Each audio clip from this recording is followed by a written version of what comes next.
everyone. Welcome to Sound of Hope News. This is your host, Kathy Zhang.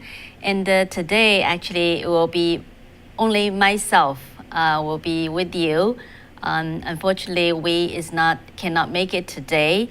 So I will be bringing you the news and some interviews. So hopefully you will enjoy it. And please remember to hit like and make sure you are subscribed.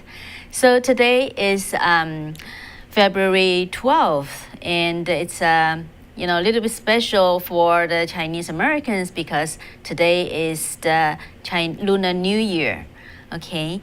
And but we are in this country, and on the other hand, we are observing some traditional holidays in the Chinese culture.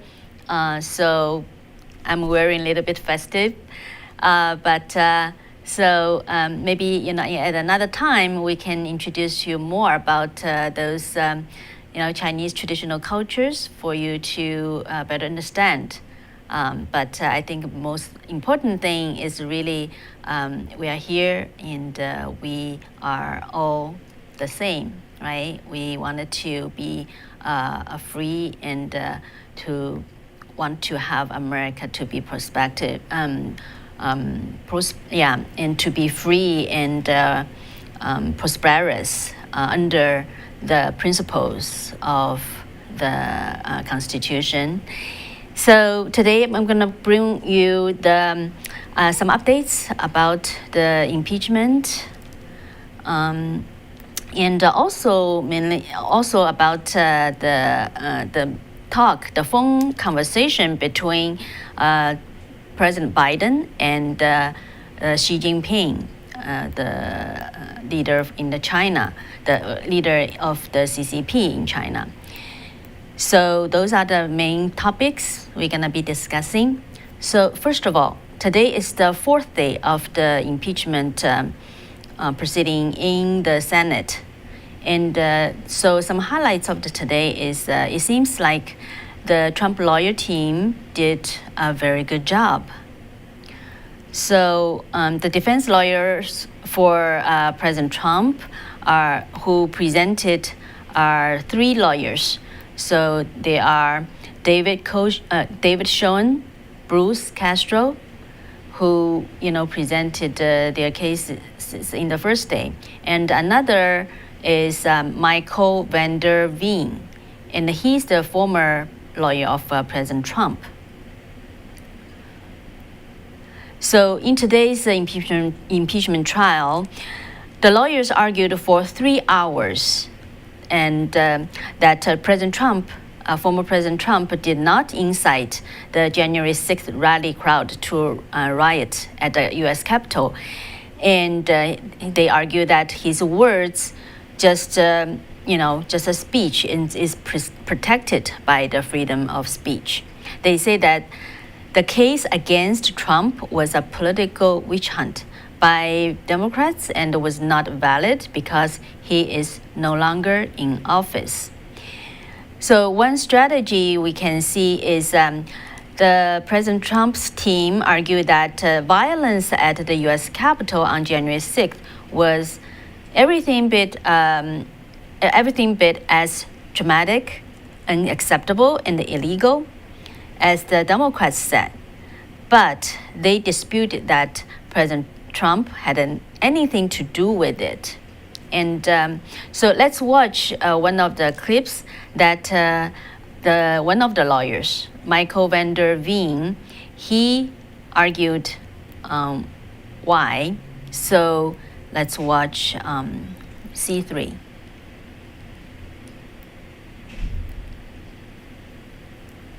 Contrast the president's repeated condemnations of violence with the rhetoric from his opponents. I am your president of law and order and an ally of all peaceful protesters. The vast majority of the protests have been peaceful. Republicans stand for law and order and we stand for justice. I just don't even know why there aren't uprisings all over the country. Maybe there will be. My administration will always stand against violence, mayhem, and disorder. There needs to be unrest in the streets for as long as there's unrest in our lives. I stand with the heroes of law enforcement. And you push back on them, and you tell them they're not welcome anymore, anywhere. We will never defund our police. Together we will ensure that America is a nation of law and order. In high school, I'd take him behind the gym and beat the hell out of him. I think you need to go back and punch him in the face. Feel like punching him. We just want law and order. Everybody wants that. I want to tell you, Gorsuch, I want to tell you, Kavanaugh, you have released the whirlwind, and you will pay the price. We want law and order. We have to have law and order. Show me where it says that protests are supposed to be polite and peaceful. We believe in safe streets, secure communities, and we believe in law and order. So basically, that's what. Tragically, as we know now, on January 6th, a small group who came to engage in violent and menacing behavior hijacked the event for their own purposes. According to publicly available reporting, it is apparent that extremists of various different stripes and political persuasions pre-planned and premeditated an attack on the Capitol. One of the first people arrested was the leader of Antifa. Sadly, he was also among the first to be released.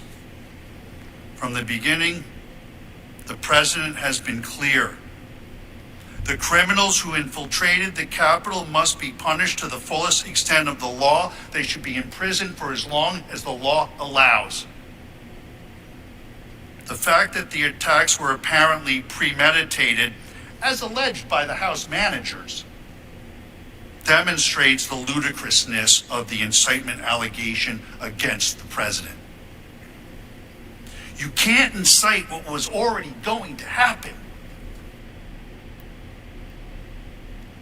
Okay, so basically you can see one of their strategies is contrast President Trump's dedication to the law and order versus some of his most critical opponents, how they react to the riots last year, and some even were targeting personally to himself. So they have other, defenses, including the free speech, and so it seems their defense strategy and their performance were pretty successful. And the former President Trump, so Alan Dershowitz, he is the law professor at Harvard University. He even praised those attorneys, saying that all the lawyers of former President Trump redeemed themselves. All three of them presented very, very effectively. So he said, I think they should now sit down quickly and get a vote. And he thinks they have won.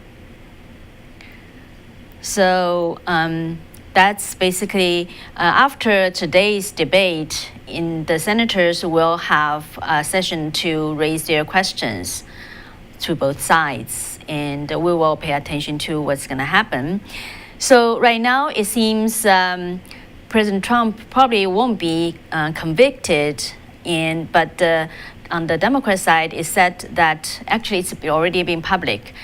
They still wanted to see if they could use the amendment, the 14th Amendment, to try to vote him out and to prevent him from running for office again in the future. But could this work? So this is another debate. So as the Senate holds its impeachment trial, what the former President Trump is doing or plan to do. So former White House Chief of Staff Mark Meadows actually revealed new insights into Trump's political plan. He said in an interview today that he said America and the 75 million voters are not done with Donald Trump and all he did for this country. And he said that Trump wants to put America first, but he also plans to stay in the arena.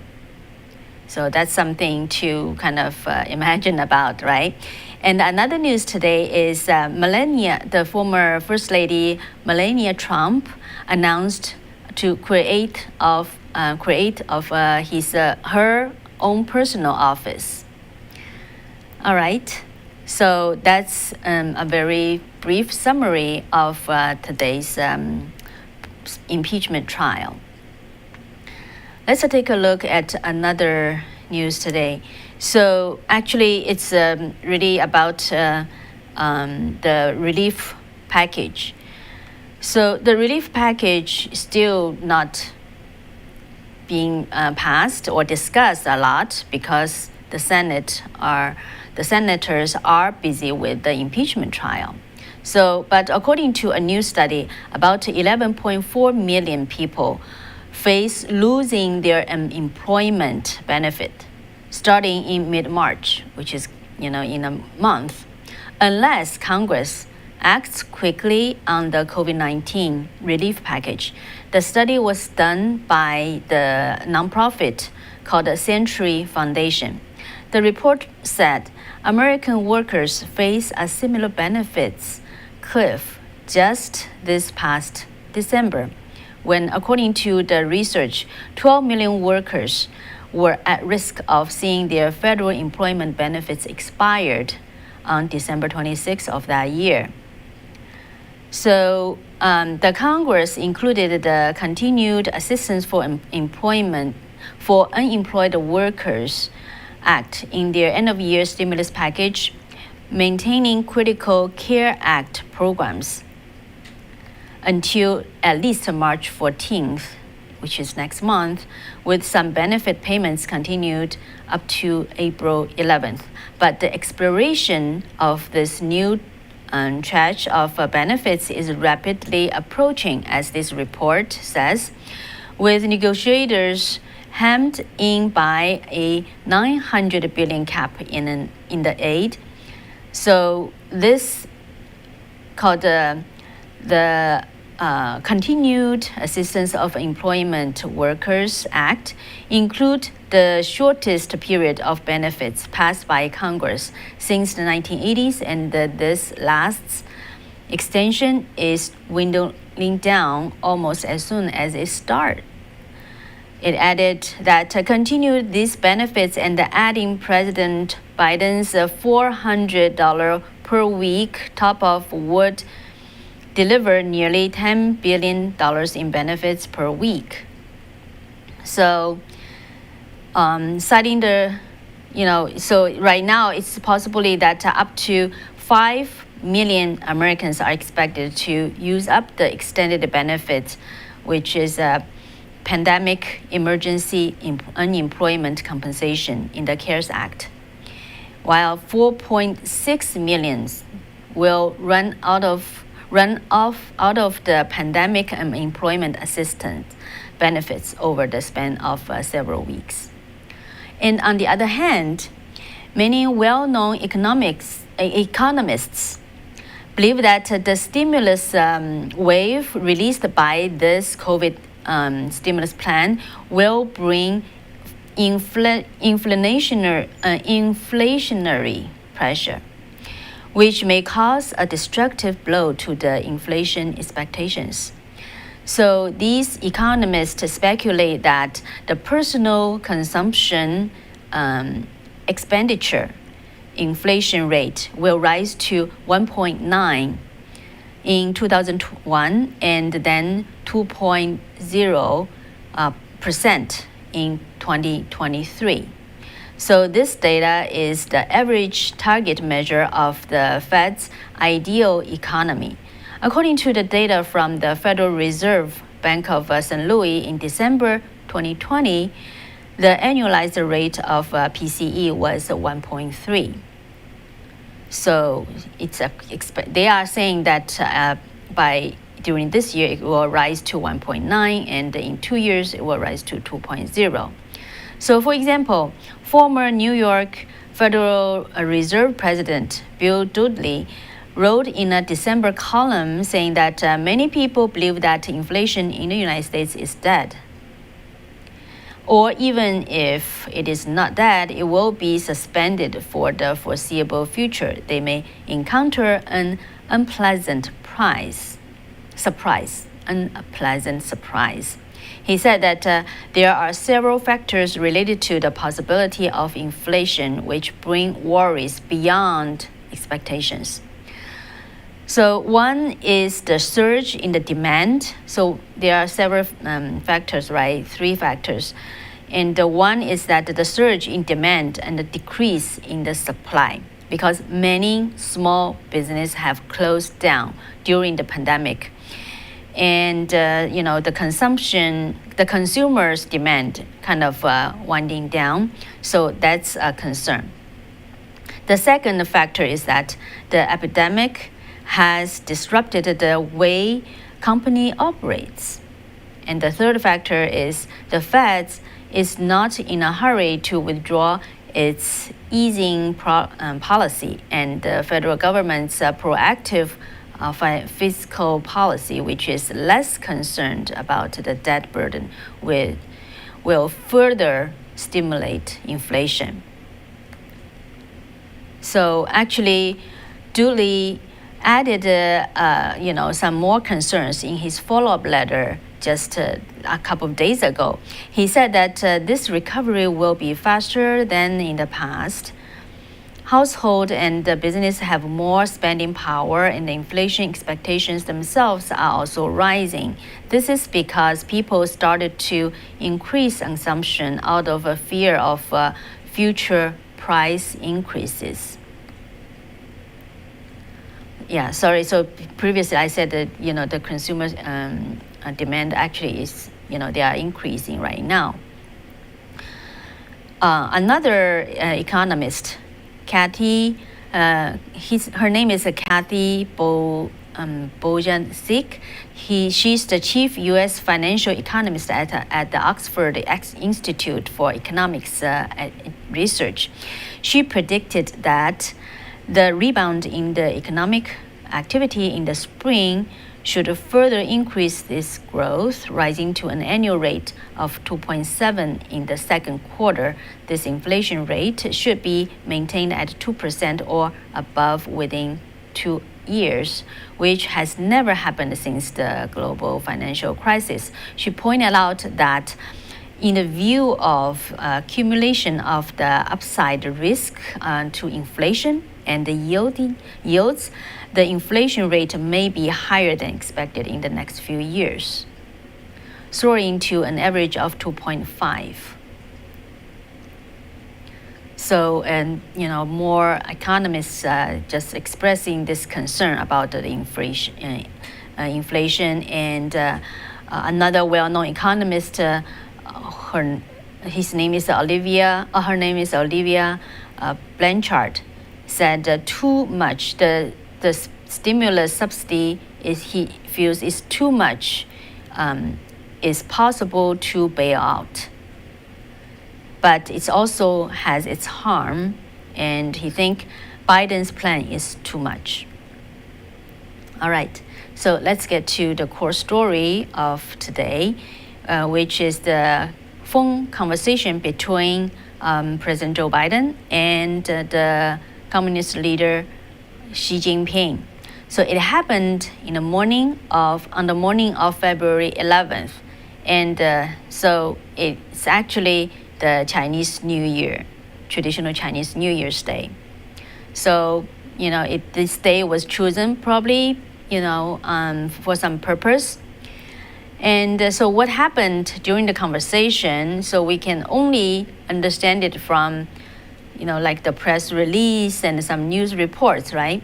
So from the U.S. side, Biden said that the 2-hour phone call with Xi Jinping is a good conversation. However, comparing the White House's communication between the Chinese and American leaders and the Xinhua news agency, both parties, their specific point of views can be said to be very different. For example, Biden expressed his cohesive and unfair economic behavior against Beijing, repressive behavior in Hong Kong, human rights violations in Xinjiang, Uyghurs, and increasingly tough actions against the Indo-Pacific region, including Taiwan, and it's their fundamental concern. So that's from the U.S. side.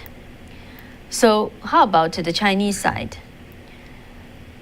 And it was reported by Xinhua news agency, Xi Jinping said that Taiwan, Hong Kong related issues and the Xinjiang related issues are China's internal affairs. The Sino-US confrontation is definitely a disaster for the two countries and the world. So, but they also claim that the situation is very good. So this is the first call between China and the U.S. Oh, yeah, sorry about that. So in the article from the Chinese side, they called that there are 3 positive signals, and including mutual New Year greetings, keep communications willingly flow, and recognize the spirit of cooperation. So they brought these 3 points up.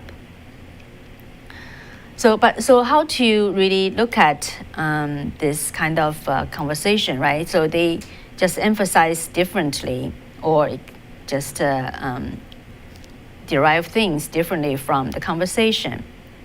So it seems that actually, as far as Biden concerned, actually you can probably see some dilemmas. So one thing is because the interest entanglement between the Biden family and the CCP. We all know, he's the Hunter Biden. He's a business relationship with the CCP. So this is one dilemma on the Biden's administration side. And the second is the internal contradictions between some of the Biden's China policy. We reported on that during the last show. It's like 2 days ago, right? So it seems just sometimes he was saying that they will be tough, have a tough military response, but on the other hand, just changing some policies very quietly. For example, the Trump administration's ban on the Confucius Institutes have been lifted, and some Chinese military forces have been delayed. And the companies, like some high-tech company like a TikTok sales was indefinitely shelved. And the TikTok is, had raised a lot of security concern by the Trump administration, but they're not right now, the case just being halted. So how to understand that? And also it's interesting that Biden never really raised that, in this administration will lift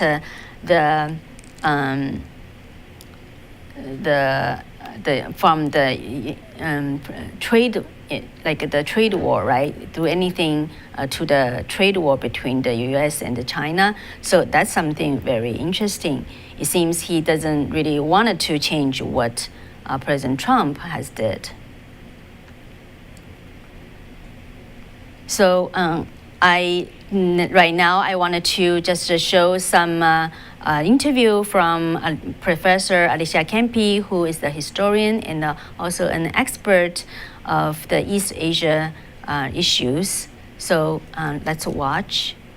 In general, the Trump administration's handling of China and its greater Indo-Pacific policy has over time been embraced and accepted more fully even by the Democratic administration.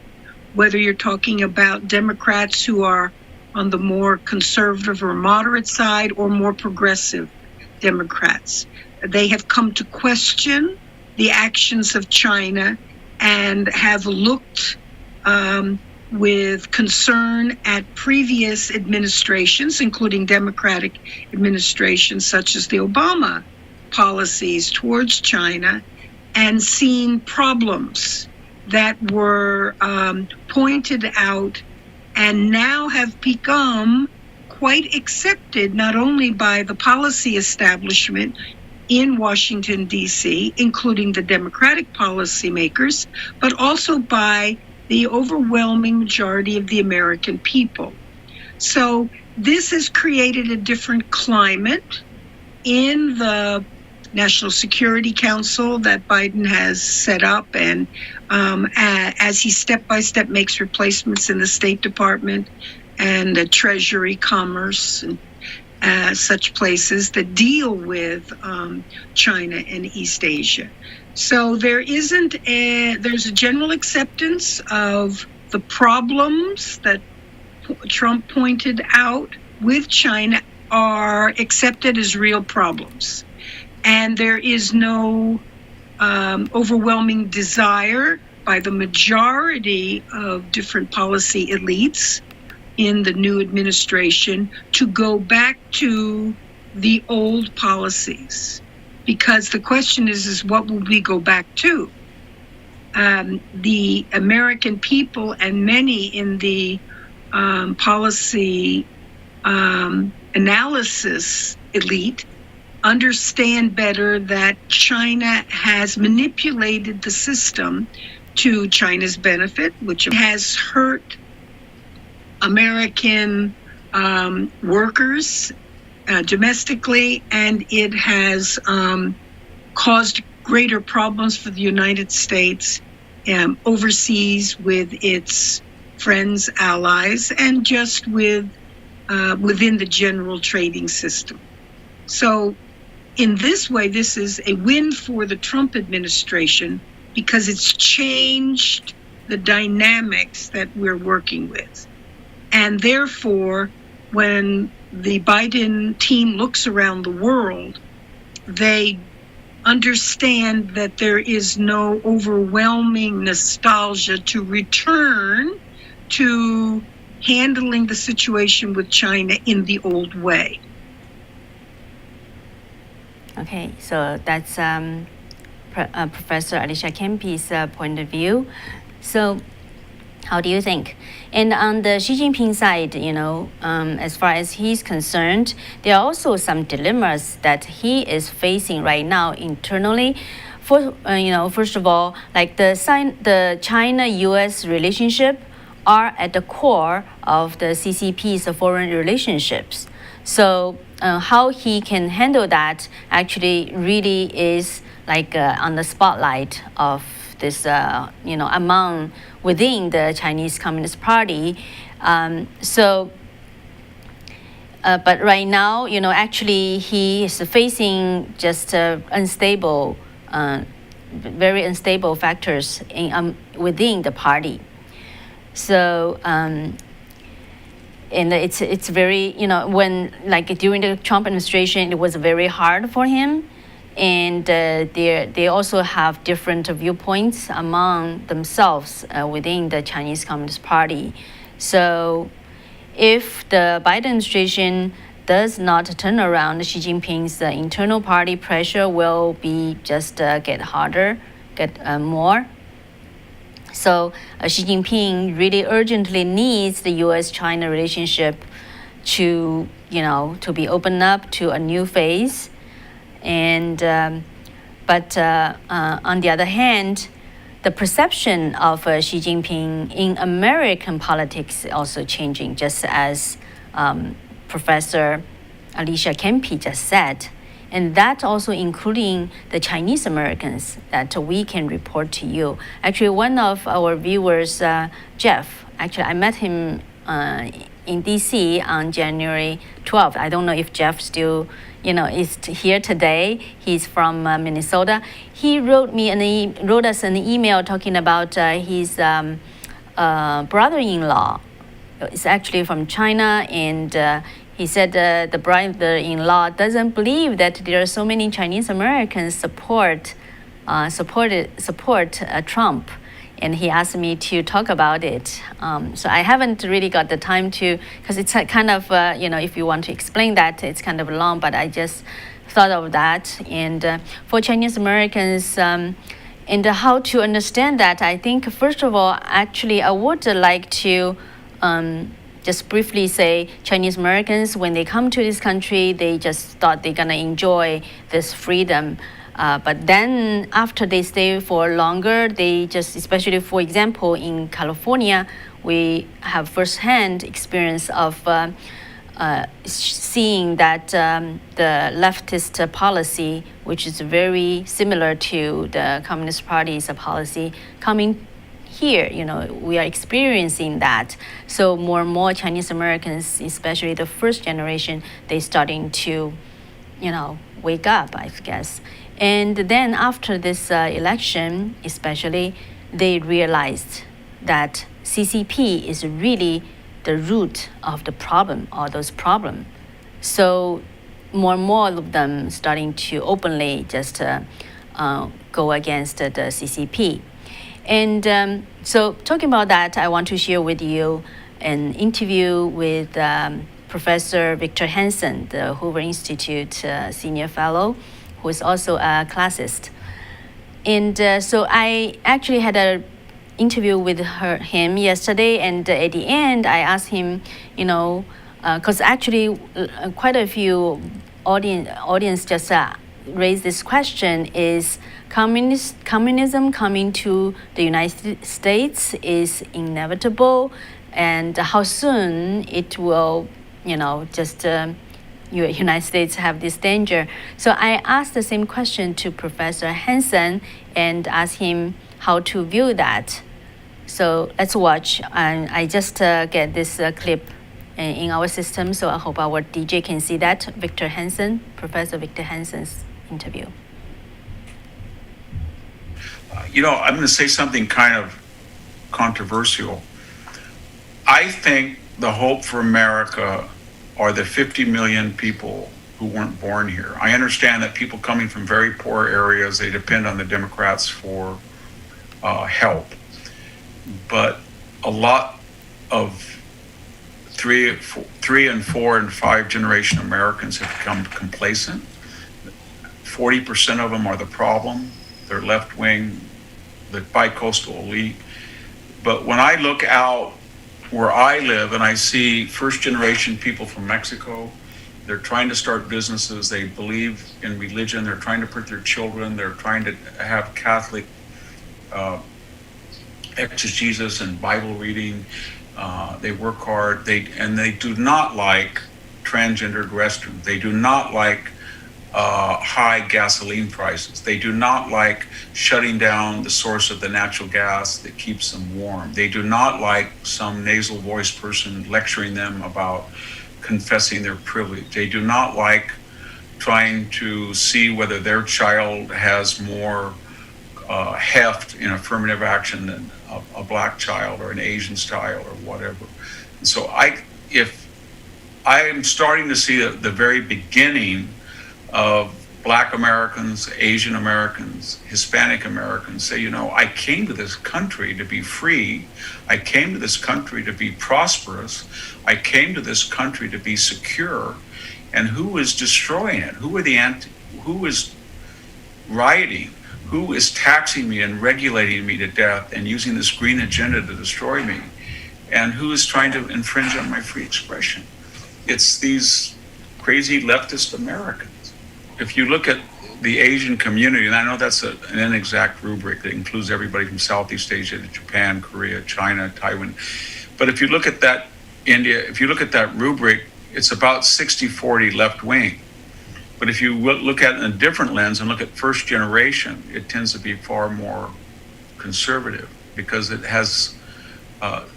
still came here for a particular set of ideals. And it was very successful, but it's very hard to transmit to the second and third generation who grew up in opulence or affluence or leisure their parents never enjoyed, for them to see how important those are because they want to belong to the popular culture. Every new immigrant's grandchild says, I want to be cool and hang out with a guy who likes LeBron, or I want to be cool and get on Twitter and cancel that guy out, or I want to be cool and make fun of that pot-bellied guy from Michigan and call him a white supremacist. So that's the temptation, but I feel that eventually our immigrants are going to have to remind America, hey, you guys, we didn't come here for this. We came here for the Constitution, and you guys are betraying the Constitution, not us. We're going to remind you what it is. So I would like to see the immigrant community step up and say, we love America, that's why we came here, and we think it's our role to remind people. Yeah, so that's Professor Victor Hansen. I already saw some of comments that you agree with Professor Hansen. So actually, just according to our own experience with the Chinese Communist Party, they seem to be very, forceful and strong, but actually they are easy to be defeated. But the key thing is to really understand them. You can see from the conversation between Biden and Xi Jinping, although they can be considered old friends, right? They know each other for a long time and pretty close. But their first phone call, you can see that they are just talking on their own terms. And, they have their own difficulties and dilemmas. So, don't assume that they are just agree with each other so much. And because they are, in CCP, it's just so, totalitarian. And they just, I cannot explain everything here now. But my main point is that if we really can understand what CCP is, understand what America, the situation of America and Americans are facing right now, there will be ways to defeat communism in the United States. And so that's what I wanted to bring to you. And so hopefully we can talk about more about that later. And so I saw some of the comments that you're calling Professor Alicia Kempe, Mrs. Doubtfire. They kind of look alike, I guess. That's what it comes from. I will, pass on the message to her. And so anyway, so this is, it's the beginning of the 2021, and it's the Lunar New Year of in the Asian culture. But so it's a new start. Hopefully everyone can view this as a new start. And just like Professor Hansen said, get the I think not only the immigrants, but what we have experienced, what we know could be a very good asset in this under this situation.